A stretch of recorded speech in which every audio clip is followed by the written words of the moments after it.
A very good morning to you, wherever you're watching us from. This is Morning Express. Welcome to the show. My name is Trix Ingado. Let's take a look at what's making what we're going to have today on the show. Press review. We shall have you being a part of the conversation that we're going to have today by answering a question that we will be asking you in relation to how the society, government, civil society is taking care of our children. So get on Twitter and tell us, do you think the society failed children in Kenya? This has to do with abuse that has been rampant right now because kids are not in school as usual, as well as a lot of cases of kidnappings and children's bodies turning up in cupboards and what have you. So tell us, do you think the society failed children in Kenya? I shall be sampling your views as we go along, we will have a specialized panel on that just to help us discuss, analyze the risks, and of course inform the public on what areas they need to be on the lookout for when it comes to the abuse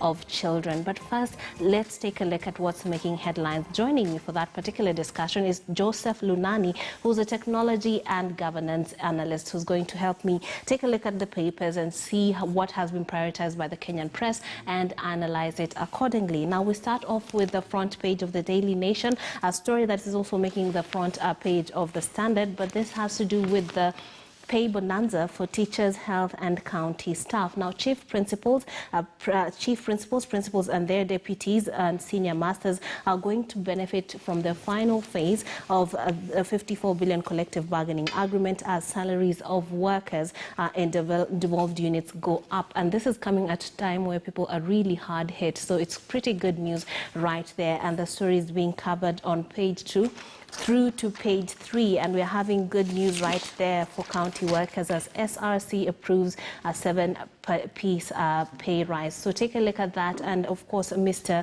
Lunani, what do you make of this? It comes at a very good time, don't you think? Yes, it's a good time. And remember, this has been the playbook for NAT as well as the discussions between government and teachers. Yes. Where they had agreed many years ago that there will be an increment year on year end, and therefore it comes at a good time. The only challenge here is for any entry-level teacher from B5 down there, you see there is no change, actually C1 and B5. Right. So that probably might be because that's where most of them are. Yes. We have fewer principals, deputies and their seniors as there are the ones at the lower cadres. But at least now they can smile because it's sort of as you grow older, as you gain experience, there are things which now shows you, as you advance, you can get a pay rise. Yeah. Absolutely. And what of the county workers and who have something to smile about right now? This is on page 3 of the Standard, and this comes also when you talk about teachers on the back of Nancy Macharia getting a new term, and it has started without much pomp and fanfare, but of course this is her second term, and it's pretty interesting to see what this is going to bode for teachers and all those under her docket. Yeah, for the SRC approving the 7% pay rise, I think this follows through what the news we had on May Day. Remember, May Day was celebrated on a low key, given the COVID pandemic. But as you remember, the SG of Kotu Atwoli had still pushed on that there should be a pay rise across board for workers, not only of county, but even those in the private sector. So this is also good, welcome and good news to the county workers. I hope that they implement it sooner rather than later. We know sometimes it is caught in papers and even the policy, but it had to wait until we had the new budget. So it comes as a good surprise during this difficult time. Right, and we have another story that is quite big, that is in relation to schools. We are told that schools have turned into ghost institutions right now because kids are not there, and the watchmen or the security guards that are usually paid out of the school's ability to raise funds through school fees are no longer doing what they usually do because they're not being paid. So these schools are now turning into ghost towns. We take a look at the front page of the Standard right there. On the top left corner, you see a room, a classroom, I would imagine, if you can even make out what it is, having firewood and things just piled up all there. We're told in this article that there are also incidents where squatters are moving into schools. We're having people grazing their animals in schools. I mean, this, I think, should have been put into consideration in one way or another, either by the schools or local governments, to ensure that actually these schools are protected, because right now you can't imagine trying to fish these people out of those particular schools when things go back to normal next year. What do you make of this one? It's being covered addressly on page 6 and 7. Yeah, this is not good news at all, but I think it's something that was expected. Everyone wants to adapt when there's a problem, and the many people moving into schools. Remember, many schools, even if they are day schools, there's some seemingly food reserves. It could be for lunch, it could be for breakfast, and by so doing, then guys, look at it. Remember also, during this process, and this media house and many others covered many people being evicted from their homes. And when they are evicted, where is the shelter? When there is war, where do we run to? We run to churches, we run to schools. So it's a definite and, can I say, deliberate and a default setting. When there is problems, you go to schools. The only thing that I am worried about, and I think the Ministry of Education, together with the government of Kenya, should look into, is how do we survive post-COVID?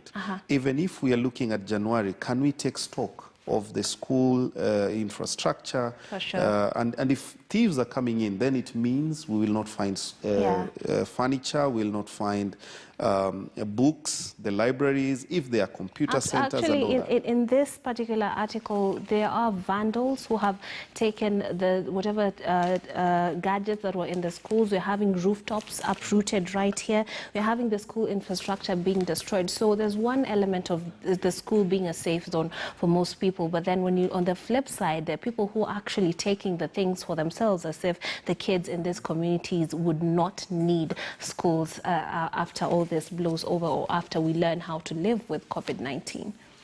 It's a hard tackle, I think, for schools and the head of schools and school management, which are called boards of management, to look into it and to find ways. We heard of the story the other day where someone paid himself by slaughtering bulls or selling them. So I think government should move in. I don't know with paramilitary, I don't know with the police, but this is a problem that is not going to help in any way. Because either way, we still need schools post-COVID.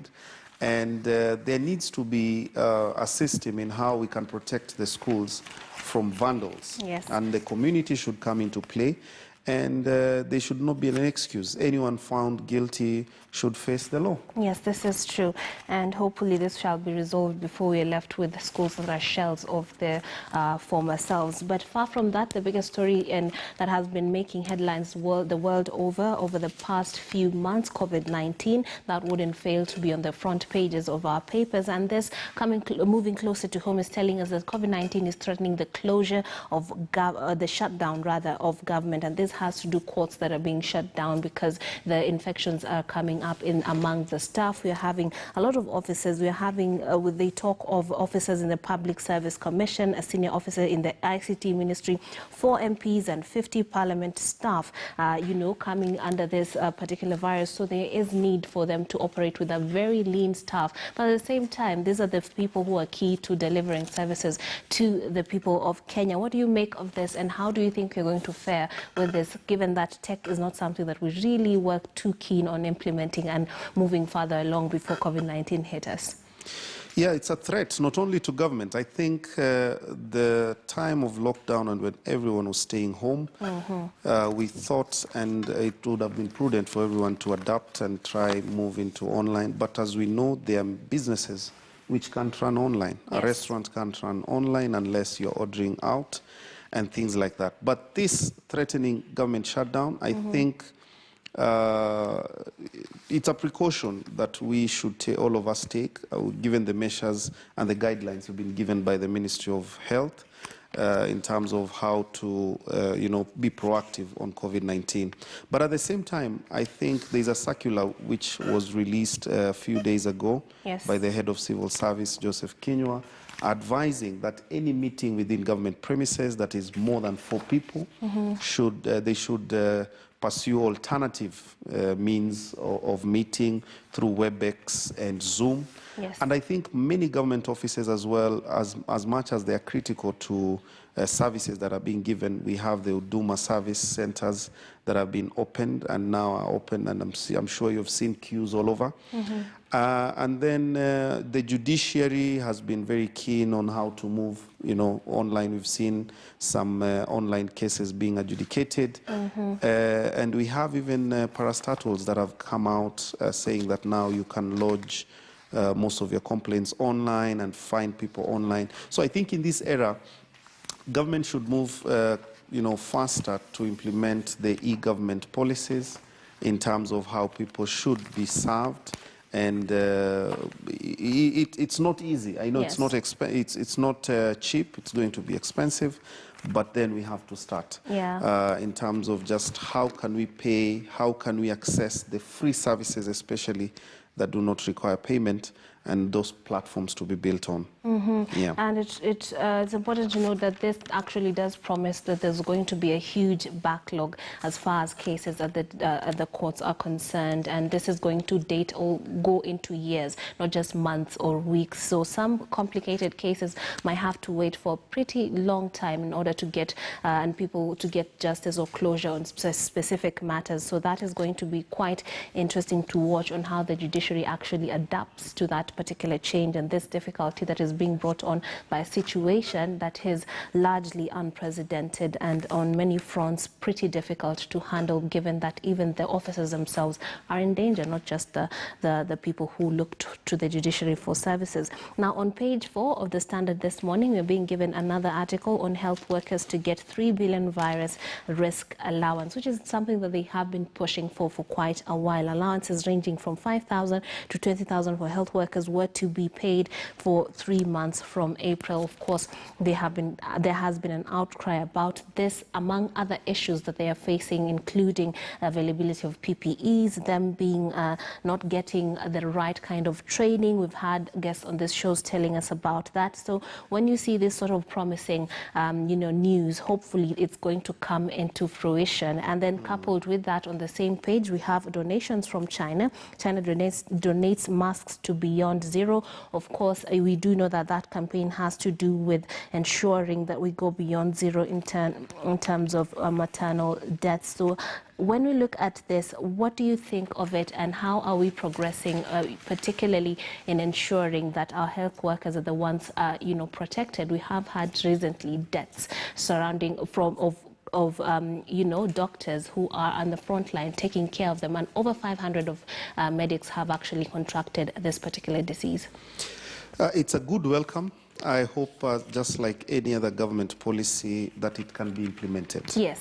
And number 2, that it will not discriminate for those that are within private hospitals, because they are still as exposed as anyone else. For sure. And then number 3 as well, I think it should go beyond just the allowance for those that are within, working within this period.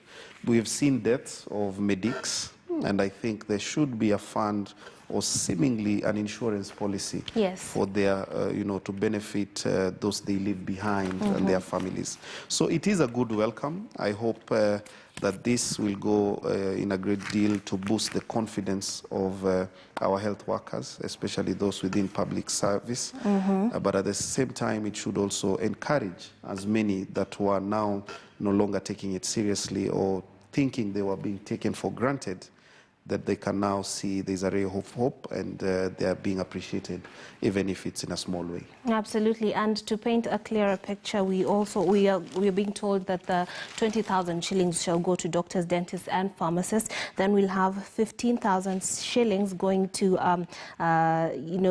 nurses and people in that particular group. And then we have therapists and public health officers getting 10,000, while the rest, the 5,000, shall go to cleaning supervisors supervisors and boiler assistants, all who work together to ensure that they are able to take care of COVID-19 patients and need that sort of protection themselves. So that's going to be interesting to watch, and hopefully it's going to come into fruition. But far from that, let's talk a bit about the tourism and how it has been hit during this particular season. We are having the wild beast migration, something that is spectacular, celebrated the world over. But unfortunately, this is on the front page of the Business Daily this morning. Wild beast crossover is being, we're told, pictured here are embassy staff who are going out to witness them. Domestic tourism has gone up a bit, but of course it is not what it used to be as far as the revenues that come out of,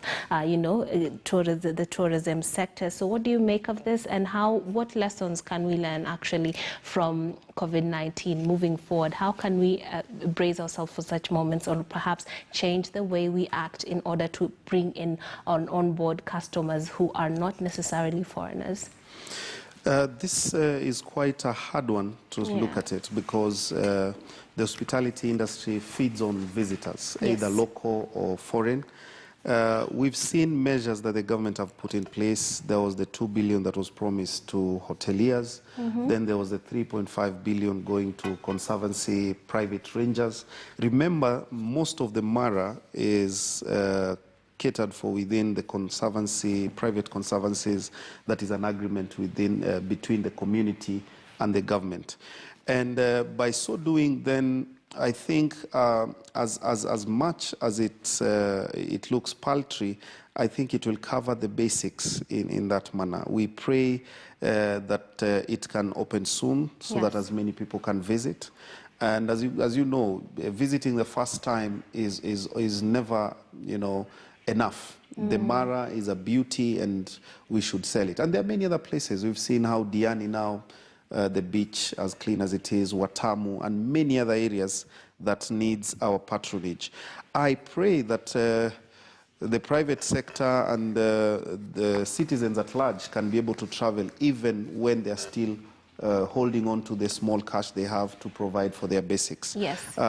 There needs to be, a three-pronged approach, if you ask me, between government, the private sector, the hoteliers, and the citizens, to see how to safeguard the jobs they're in, to safeguard the investment of the hoteliers and many other hospitality industry players, and to safeguard the scarce jobs that are now, risk being lost totally, after this pandemic. Because naturally, the way that the tourism sector operates, it's already seasonal. The jobs come, there's an uptick, and then there's a low season, the high season, low season. So when it comes to jobs, there are points where people do not actually have, or they're laid off, and then they wait for the seasons where the tourists are more. So when you look at it, there is a place for tech to come in when it comes to, virtual reality and whatnot. One would wish that there would be a platform where people from outside the country could witness this sort of wonders of the Masai Mara and any other areas in the country without necessarily having to travel. So are there avenues that we are letting go because we have not been very enthusiastic about incorporating technology into such industries? Augmented reality, virtual reality, and virtual tours is a big business. We've seen that, and is a matter of having a framework that would encompass and cover and safeguard the interest of these places that we want people to virtually tour. I've seen and I've attended a virtual reality tour of museums abroad and even libraries. So it's not easy. It takes time, and I think it should be an initiative from private sector as well as supported by government to see how to safeguard that ecosystem. Because the bad thing about also virtual tours, you might find people can take it and reproduce it. And by so doing, that income will not reflect or, trickle basically down. Plagiarize. Exactly. Trickle down to the people that it should affect. So it's a place that should be taken care of, but it's a delicate space that can also cover that. Okay, even as we look at it in that manner, there are things that have been put in place where now you find they're looking at different angles every time there's a virtual tour. Yeah. And it's just a precursor. So probably we might go to where it's a paid show. Okay. You do, you know, the way we do a live show and you attend it and you pay a certain fee and someone takes you around and they do, you know, what the guides do, giving you, you know, a precursor as well as explaining in summary or in detail of what it should be. So at least we have tools where people can engage like that in terms of virtual tours, and people pay to view that. So probably that is the measure that can be taken temporarily as we look at how now to safeguard the whole space. Yes. Yeah. Now let's take a look at page 10 of the Daily Nation. Quite a bit of a scandal right there that seems to have come to a close.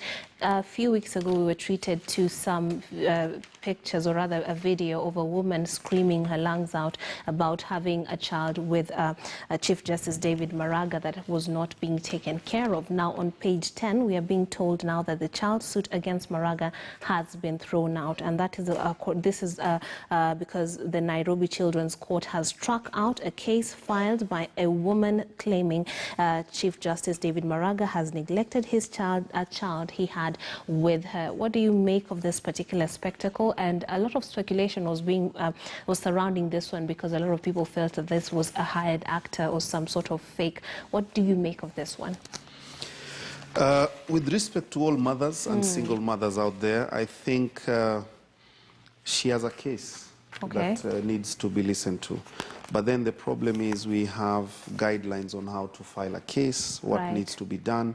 And as you can see, it is not being struck out by any malicious move. They're actually citing that she didn't pay the requisite processing fee, and even the manner in which she filed it was not, you know, following due process.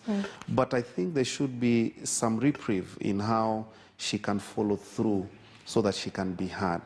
Even if she's an actor, we need to get to the bottom of it, so that if it is propaganda or any politics at play, then she should pay for it. And follow through, in that direction. But in any case that it is true, then I think she should be heard, and then that matter should be put to rest. Yes, then when it comes to judicial processes, do you think we suffer an acute ignorance when it comes to how to go after certain cases? Because even to begin with, the manner in which she came out to the media with that particular video, I don't think it did her any favors. Do you think that there are better ways to handle it and we need to better educate ourselves on how to go after certain cases? Yes, I think what you said is true.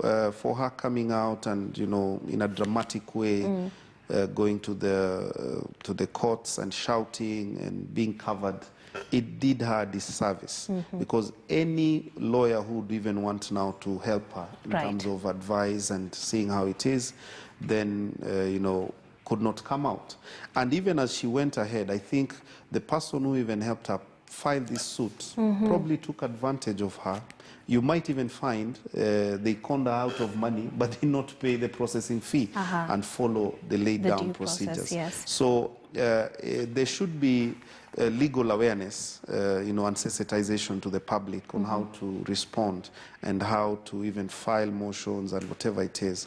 Drama, as they say in judiciary, does not do you any favors. And does not even help you in any way. It's about facts and how you argue them, how you present evidence, and how you can actually follow through with the due process. Absolutely. And on that note, we're going to take a short break. That has been Joseph Lunani, a technology and governance analyst. We're going to take a short break. On the other side, we shall have a discussion on child safety. And this is the question you're asking you this morning. Do you think the society has failed